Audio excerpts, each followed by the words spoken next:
and welcome to Trusty Chords, the podcast which aims to celebrate music and those that create it. If you're someone who likes their music a little bit dreamy, a little bit hazy, and a whole lot of brilliant, then you need to point your peepers towards New Zealand, where Auckland's Phoebe Rings have been providing just that for some years now. Initially beginning as something of a solo project for Crystal Choi, it swiftly expanded, bringing together a group of stellar artists to form what we now know today as Phoebe Rings. Of course, if you look a bit closely, you might recognise some of the artists in the mix. While Simeon Kavanagh-Vincent has performed with Princess Chelsea, Alex Freer has served as a member of Tiny Ruins, and Benjamin Locke's name can be found over myriad New Zealand releases. After releasing a debut EP a few years back, the group slowly worked toward the next logical step, debut album Aseurai, which I'm hoping I just pronounced correctly. If you've listened to it, then you'd already know just how amazing it is, and if you've not listened to it, then maybe check it out before you listen to me ramble for the next hour. Either way, Crystal and Simeon were kind enough to join me for a chat this week, and I can't thank them enough for their time and their wonderful insights. Anyway, have a listen to Phoebe Rings Aseurai, have a listen to our chat, and I'll see you at the end of the episode for some general housekeeping.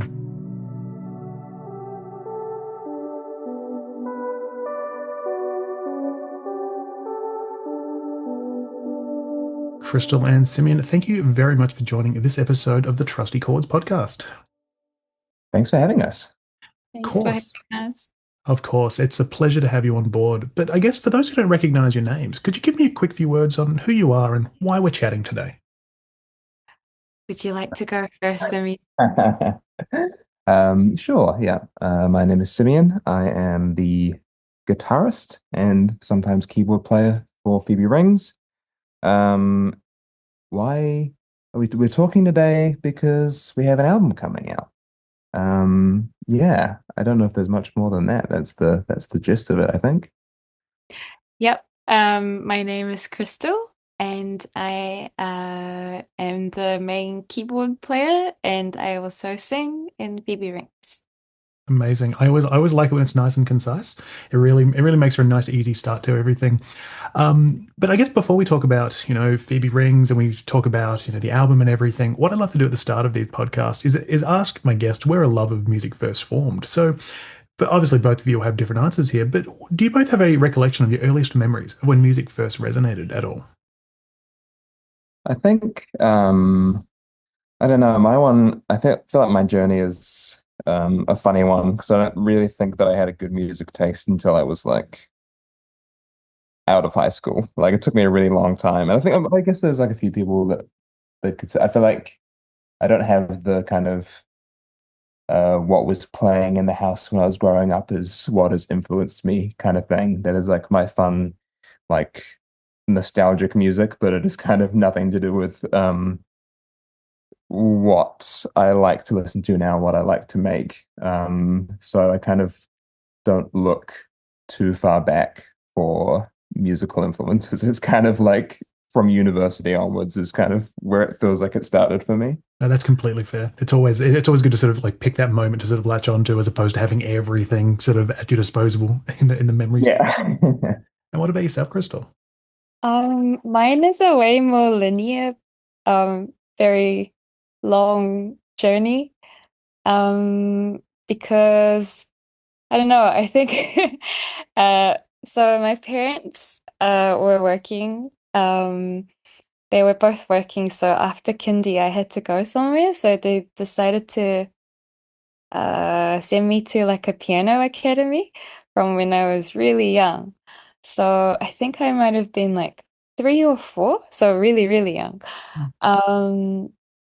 And then because I had the instrument in the house, it was a bit natural for me to just kind of lean towards that. And then yeah, I didn't really have much other kind of strengths apart from music, so I decided to just keep going at it.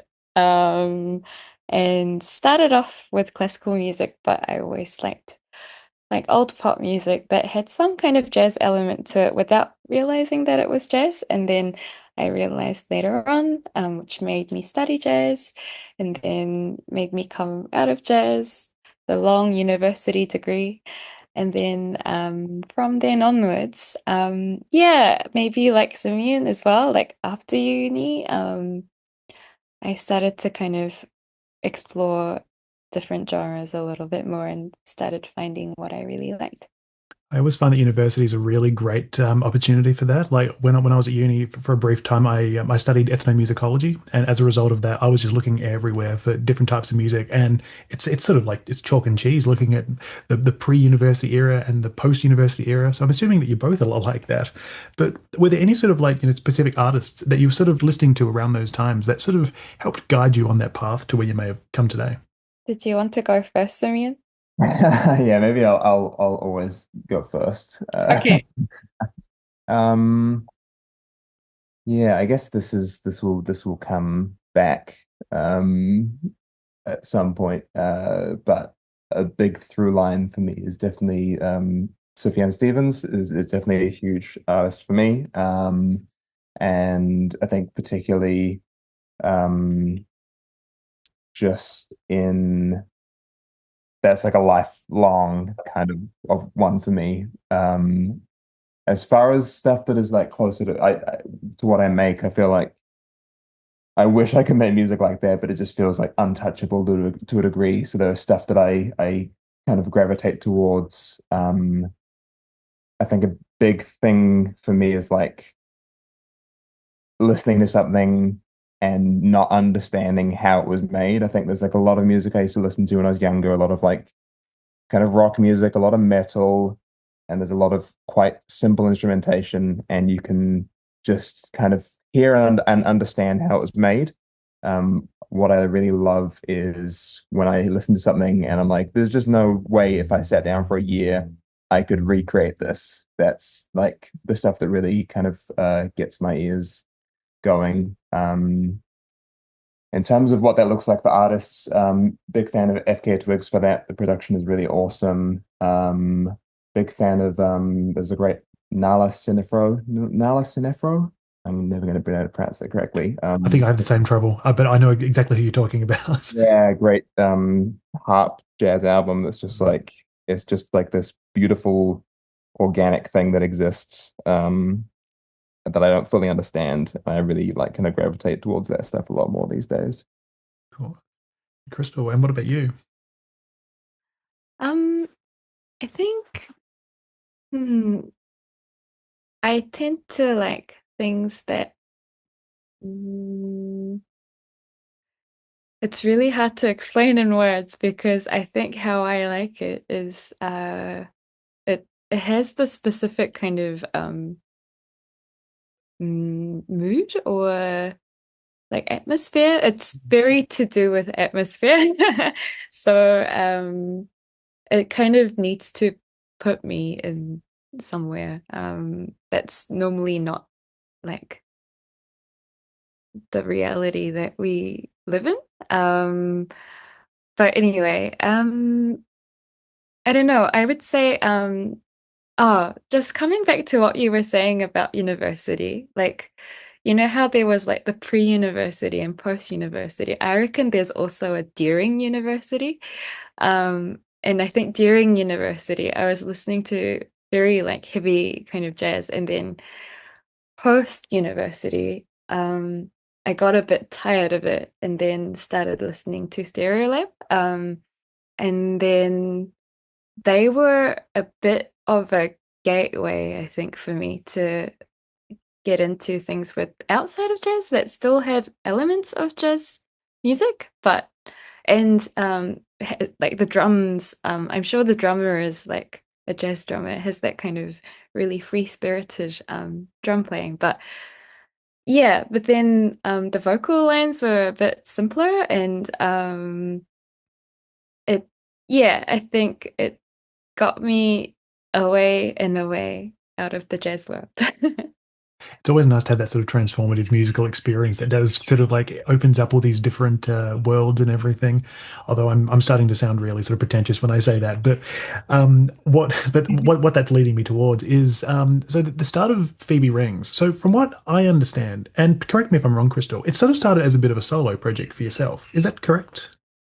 Yeah, well, I would say I always wanted to be in an indie band, and I just found it hard to try and find the genre that I, like the ideal band for me. And then I thought, oh, okay, I need to make one then. Um, and then made it. But I think I always imagined it to be less of a solo project, but it just took me a while, like getting there. So Mm. yes, it started off as a solo project because I guess I have to write all the songs in order to uh, get the members to play it rather than going, hey, let's form a band, but can we all write music? Of I knew that course. that would be a disaster. Of course. So then how did the rest of Phoebe Rings come to be? I mean, how did Simeon, and this is my little segue to get Simeon into the conversation here as well. How did you all come together and start playing music as this collective we now know as Phoebe Rings? Um, it's funny because this question does like pop up relatively often. And Because we journalists want to know the answers, that's why. yeah, no, absolutely. It's just funny because like I take a lot of joy in my side of the story because my side is kind of me like chasing down Crystal and like being like, if you ever do anything, I think I went to it was a jazz show that Crystal was doing, that I went to that was awesome. And afterwards I was like nervously waiting around. I was like, I need to do the thing that I never do, which is speak to the people whose music I like. And so I went up, I deliberately went to the gig with the express purpose of asking Crystal if we could do some music together. And I think it was like kind of stars aligning because I had a song I was writing for a solo project of my own that I wanted Crystal to sing on. And then Crystal also, I think, at the same time, wanted me to be involved in the Phoebe Ring stuff. So it was kind of a very serendipitous meeting at that time. But yeah, my involvement was me going and finding Crystal and being like, can we do some music together? And that was after being in each other's ether for like a couple of years and not really ever getting to say hi to each other. Um, Yeah, and then as soon as he said that, I just uh took that as an opportunity for me to go, hey, can you please play guitar in my band?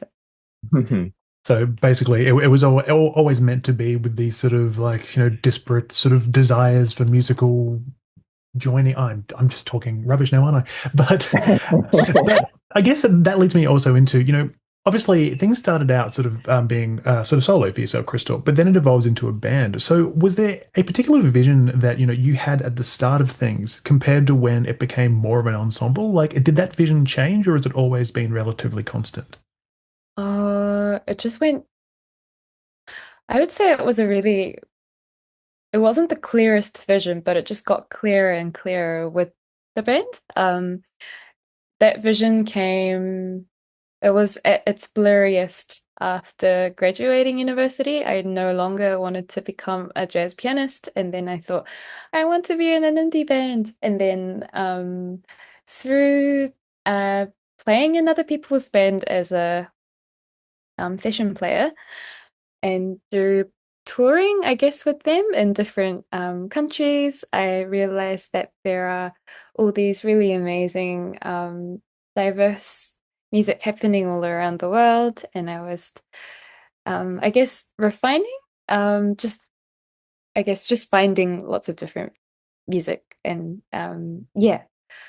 And then after I figured out who I really liked playing with or who I liked the music of. And after approaching them and after rehearsing them, rehearsing music with them, and after doing gigs and after hearing more of their compositions, I think, yeah, it definitely leaned more towards, okay, I think I want to be more and more like leaning towards collaboration. It was all just a scheme to use everyone's creativity. And then, yeah, I'd say the vision just, I don't know, went clearer and clearer. And we're here now. I do really enjoy how you actually continued my analogy of the vision being clear and talking about it being blurry to clear. It's you would make an optometrist very proud, is what I'm trying to say there. So obviously these past few years have been sort of quite hectic in terms of writing and practicing and all that for all of you, and obviously juggling other projects, I'm sure. But last year we saw the release of the debut EP. So I guess how was that? What was the reaction like after so much hard work? Well, The EP is a lot of your baby, I think. okay, my babies. Um, it was uh well, we actually released it in 2021. Um, and then a very big lockdown had happened, and we went into a bit of we lost our momentum a bit. But then after a few years, we started to write more LP songs, and then it was around the time we finished that album, we signed to Car Park. So we actually re-released the album much later, which turned out to be last year, but it was actually a 2021 album. So it all I'm actually very glad that you did specify that, because here I was thinking, surely it couldn't have been like 5 years from Go to Woe that you actually and until you released music. And I was thinking surely that it must have come about earlier. But here's me using online sources, and I'm glad you've been able to set the record straight. I don't actually even think about that. I forget that I didn't even think that it would say that when we started the band and then the EP came out 5 years after that. That's very funny. We should do something about our bio. yeah, that is really We should say we started the band last year. Just coming out of nowhere and suddenly taking the world by storm and everything Yeah, like that. exactly. So yeah. obviously, so after this very recent release of this EP, which had actually been released many years earlier, we've obviously now got the album coming. So obviously there is a lot of time between the EP and the album then, and I've been lucky enough to have a listen to the music, and it's just gorgeous. It's so smooth. It's so rewarding to listen to. But the question I always love asking musicians here, and this is where I direct it right at the both of you: what does an album like this say about who Phoebe Rings are in 2025? Phoebe Rings in 2025. What does it say about who we are? I don't think it's a difficult question because I think we have evolved as a band quite a bit to when we started, and the LP is definitely the result of that. Like what shows us, um, which is uh like we collaborate much more. We spend a lot of time trying to refine things all together. So I'd say it's just an oh my gosh, what is the word? Um, it has every one of us in it. It's a bit of a Amalgamation? oh, thank you. Yeah, I was thinking conglomerate for some reason, but that's not. Thank you so much. I sort of feel like the word conglomerate almost sounds a little bit more business-like, and Yeah. and it's certainly not very business-like, I feel. Yep. So yes, amalgamation. Yeah, it has every one of us. It just has traces of all four of us in every one of the tracks, outside of just our instruments, I think. For example, I've always been like a very slow lyric writer, and I get really indecisive about things, and I can't finish off my sentences, but Simeon and Ben has finished it off for me in some places, and I can really feel that in some of the lyrics. And yeah, like Simeon's huge collection of synths and Casio tones are all in the album. What else, Simeon?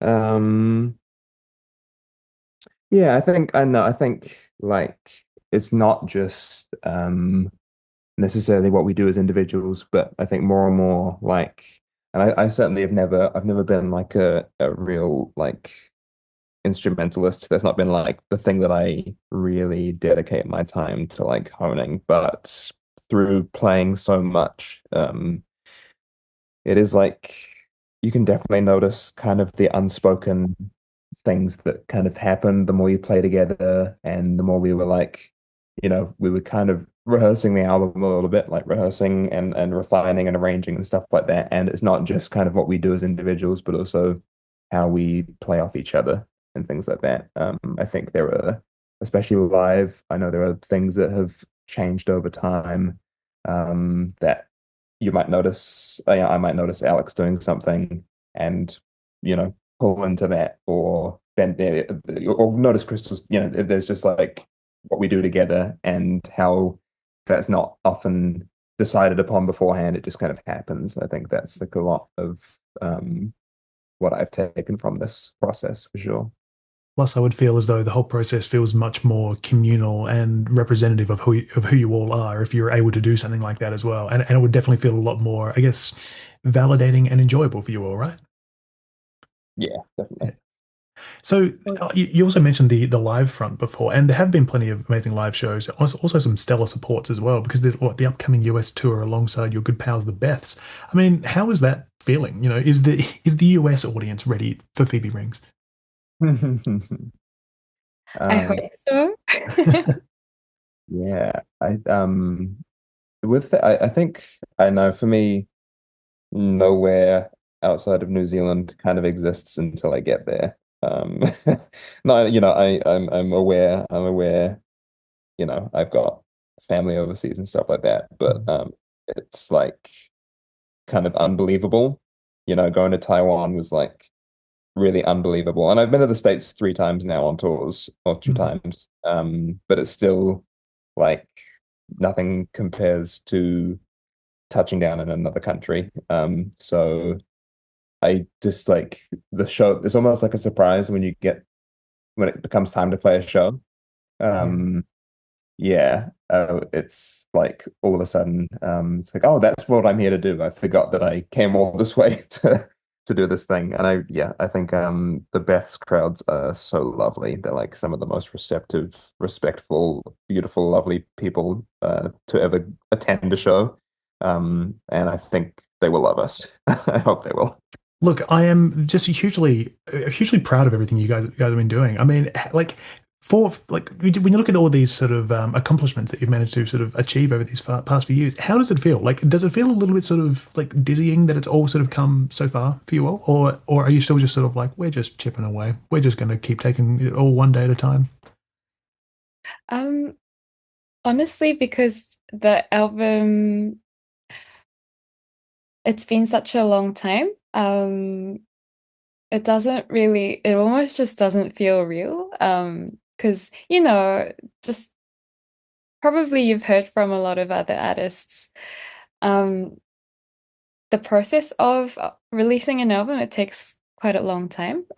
We have finished writing together a while ago, and then there was that process of mixing with our lovely Jeremy Toy that was finished, and then there was mastering done by Kelly Hibbert, and I remember all those times, but it all feels like a while ago, so it doesn't feel real at the moment. But I think once we are performing more with these songs, it'll feel a bit more like I'll feel it in the flesh a bit more. Totally. Well, I feel like in the interest of time, I should get down to the portion of the podcast from which its namesake is derived. So, the trusty chord's name, it sees me follow the 1, 3, and 5 structure of a standard chord, and I'm very glad I'm talking to people who are well versed in jazz. So, you actually, it's finally someone who understands a chord. And I ask about one artist that has impacted you, 3 albums that have influenced you, and 5 songs you can turn to. These albums and songs don't need to be by the one artist either. So, my first question for you here, and by all means, feel free to take it first if you want to, Simeon or Crystal, whoever wants to take it first. Who is the one artist that's inspired you the most, whether it be personally or creatively? Let's flip it around. Do you want to go first, Crystal? Yeah, I think the artist remains to be Stereolab because it was such a turning point, I would say, Hmm. of my music listening, and it was the start of appreciating synthesizers. Oh yes, yeah, and they certainly have they certainly have synthesizers and spades in Stereolab, don't they? Yes. And what about yourself, Simeon? Who would be the one artist for you? Yeah, it is definitely uh it is 100% Sufjan Stevens. It's quite funny. I was at I don't know if I think this is in us this is there's a few places this happens in the world. It's that I can never say the name without stumbling over myself. Pitch Black Playback. Oh yeah, It's like you listen to an album in a movie theater in the dark, and it was a Sufjan Stevens. It was the 10th anniversary of Carrie and Lowell, which was awesome. But yeah, I have not listened. I hadn't like sat down and listened to him in a long time. And it was really I hadn't sat down and listened to him in a long time. And it was just really heartwarming and lovely to get to do that again with an album that I treasure and just be like, oh yeah, he is still my favorite and he'll always be my favorite. There's kind of nothing that anyone can do about that. Yeah. I always really enjoy it when someone is just so committed to an artist as well. Because I mean, I completely understand the appeal of Sufjan. He is just an absolutely gorgeous musician, just all the way through his entire very prolific discography as well. Yeah. Um, but obviously, we just mentioned the Carrie and Lowell album, so I guess I'm gonna use that as a segue into the next question, which were, what are three albums that have impacted you the most? This could be albums you're always throwing on, or something a little bit integral to the musical evolution. Okay, I'll go first. So, I'll start with my one artist choice, Stereolab. And I always have trouble remembering the title of this album, and I'm so relieved that I got to Google beforehand. But it's Cobra and Phases Group, Play Voltage in the Milky Night. I'm very glad you're able to actually have that on hand, because that's a very long title, isn't it? Yep. I mean, at least it wasn't their second one, Transient Random Noise Burst with Announcements. So you've done well. Thank you. And yeah, and they're like random kind of combination of words as well. So yeah, very hard to remember. But the songs are very memorable though. And it's just opening like a treasure box of different gems or something. They're all so colorful and the textures are so there are so many textures and just coming back to why I pre why I appreciate them so much is because yeah, I very ignorantly used to think that synth music was a bit too much and also or like a bit corny as well. Like for example, if I oh my gosh, oh no, what would the Usher fans think? But like the Usher yeah, like the Mhm. sound was like the sound that I was thinking of in the past. And I feel so embarrassed. But yeah, it just has opened up a big palette of synth noises and all the beeps and bloops and cool yeah, timbre. So I highly recommend that album. Should I go on?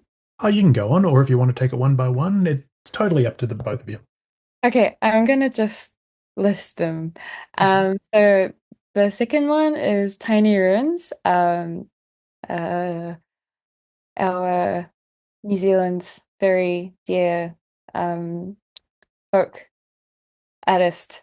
Mhm. Um, Olympic Girls is the name of the album, and I really like that album because, as I said, Tiny Ruins is very folky, and I'd say the music is like very special to me, but Olympic Girls is when the music to me sounded to it sounded a bit more band-like. I could kind of hear all the band players kind of characters and personalities kind of seeping a little bit more, and I really loved that. And the yeah, and the songs, there are many bangers in that album.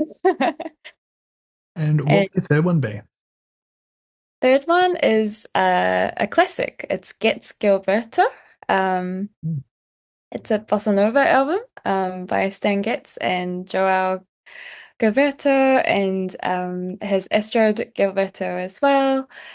Has yeah, it's the one that has Girl from Ipanema, and I just remember hearing the album like on a flight to Singapore, I think, like in 2008. It was a while ago, but I just like, and I was back in high school, but I just remember hearing the album and it really just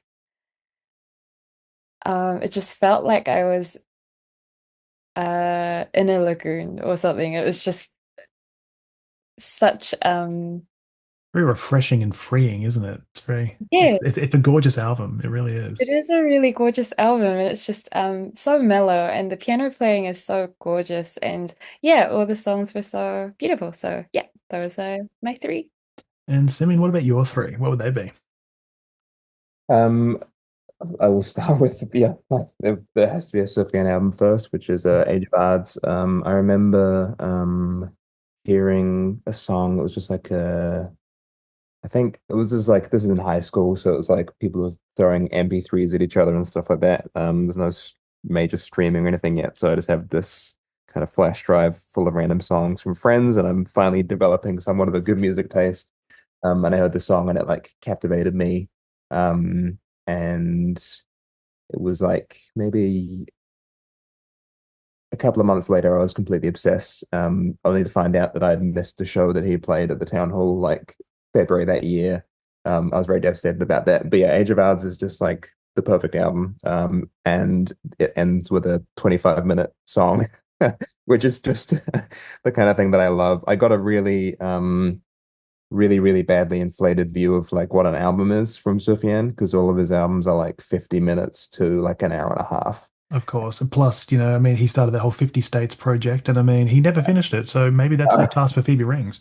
Yeah, there's more to come, I surely. But yeah, I definitely have a complete wrong idea of what an album is based off of him. But yeah, all that is a desert island one. I would take that with me to my grave. I think I want to be buried with that album. After that is the Middle East, which are an Australian band. I this is also actually probably like a high school one for me, and it just has so much like. Yeah, it's not like what I would listen to these days. It's like folky in a very, early 2010s way but I just think they did it better than anyone else. And the name of the album is I Want That You Are Always Happy. And that's just like my one of my favorite album names, I think. It It's is so and it's a beautiful. gorgeous album as well. It's so Yeah. beautiful. Um, They did so well with that album. Yeah, I just feel so happy every time I put it on. And I was lucky enough because they broke up and they did a reunion show at the Opera House, and I flew over for it because I had to see it, and it was so beautiful and so amazing. And also shout out to Jordan Ireland from the band, who came and played a show at a very small venue in New Zealand a long time ago and gave me one of his solo albums, which is also just beautiful. Such a just amazing musician. My third one is a Korean artist called myriad, and the album is called Crumbling. This is like for me the apex of like I just think if I had 50 years and access to every instrument and every synth, I just don't think that I could recreate this album. I don't understand it. I don't understand the sounds. All of them are so amazing. It just, yeah, I just cannot fathom how anyone came up with the music that's on this record. Yeah, Agree. yeah, I just can't even like talk about it. Everyone just has to go Yeah. listen to it. It just It's like such a it's such a mind-blowing one. Like it kind of feels like he's just understanding music in a different way. Like it yeah. progresses in such a weird, cool way. Yeah, it's like it is truly not just a foreign language and that it's sung in Korean. It's like the language of music that he is using is just different to what everyone else is doing. It's just like he's invented a language that we don't yet understand. So with his Korean like lyrics and stuff, I can't understand it either. It's very mumbly. Oh, there you go. The whole thing is just yeah. Well, I'm It's I'm very excited to actually dive into this album because it's one that I have not heard. So that's one of the beautiful parts of this podcast. Everyone wins when it comes to the discovery of music and everything like that. yeah, perfect. I'm excited Amazing. for you. Thank you. So, lastly, I'd love to know the five songs you can always turn to, whether it be for comfort, for excitement, anything at all. Your five trusty songs. First one is Ravel. Um, it's Yeah, Ravel's. Oh my gosh, Je d'eau, I think that's how to pronounce it. I might have butchered it, but it's like water games, and it is kind of like the epitome of what kind of music gives me joy, and it's very ethereal and very just like if it really just sounds like water to me, and it's so beautiful. Okay, so second one is The Bird and the Bee, Again and Again. And I have chosen it because it's a song that I listened to back in high school. And yeah, back in the MP3 times, I have saved it in my Naver email. It's like the Korean Yahoo as an attachment. And then I had to listen to it later on. And then I still really loved it. So it's that one. And Always Dreams Tonight. It just it hits the spot for me. I think just the chord progression and the melody is just the prettiest thing, and I love that band so much. And next one is Bekuranga, Listening for the Weather. I tried to pick like a lot of nostalgic ones because like the songs that I listened to ages ago but still love. This one we used to sing it in assemblies back in like intermediate school, like middle school. Um, and yep, Vikaranga is such a genius songwriter, and Listening for the Weather is just such a beautiful song. It's a beautiful song. Yes. And the last one is Coop, Waltz for Coop.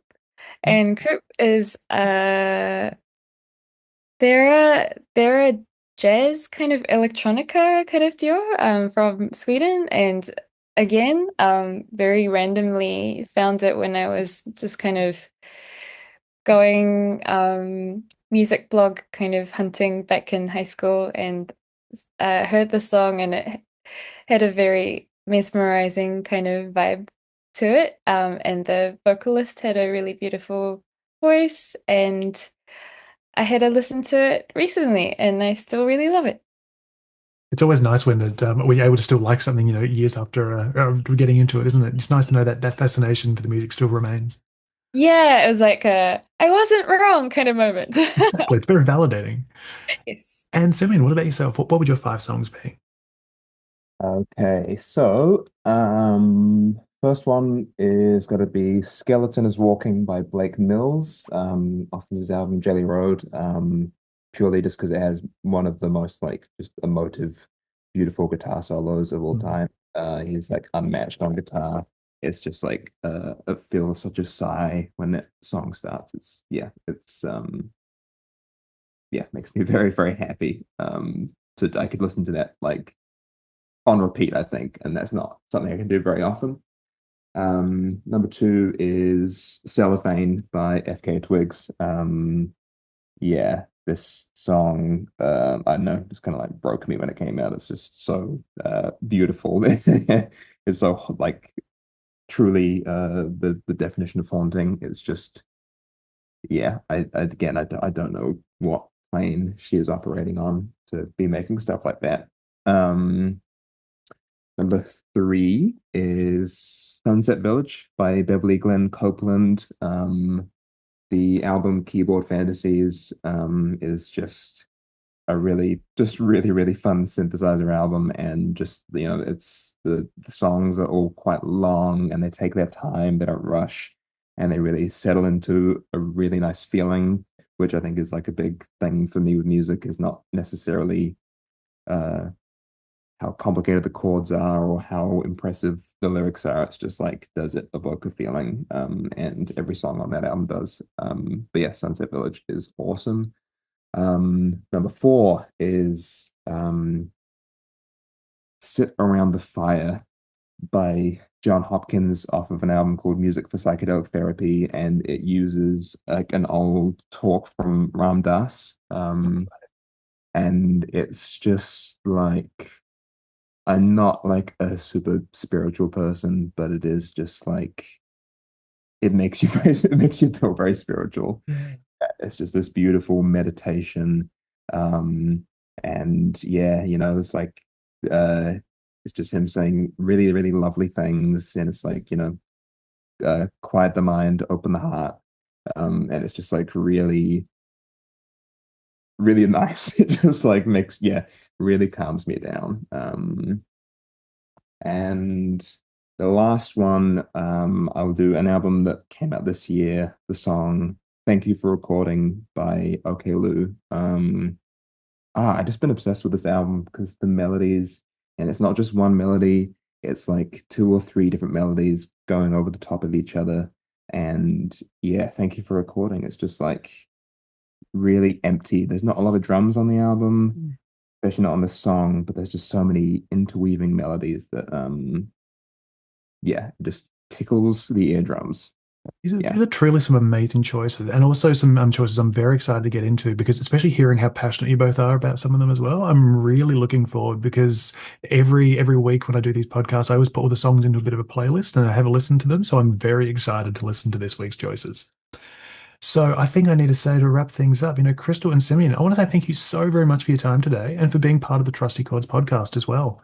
I was so happy to nerd out. Thank you so much. Thank you for listening to Trusty Chords. If you listened to this episode and enjoyed it, I'd really appreciate it if you were able to take a few moments to like, follow, share, and review this podcast on your preferred platform of choice. As always, no obligation, but I'm forever grateful if you do. As always, I'm over on Instagram and Facebook at Trusty Chords Podcast, all one word. I've also got the blog on my website, which is tylerjenke.com. That's TYLEIJENKE/Trusty Chords Podcast, all one word. That's where you can find a list of all the songs chosen by my guests each week, along with a playlist of all the songs chosen thus far. You can also find a link to the Buy Me a Coffee platform, where you can throw me a few dollars to keep this podcast running if you feel so inclined. I also need to thank Crystal Choi and Simeon Kavanagh-Vincent for spending their time with me this week for the podcast, and I also need to thank Jenna from Super Duper for helping to organise the chat as well. But once again, thank you kindly for listening, and I hope to see you all again next week as I continue to celebrate music and those that create it.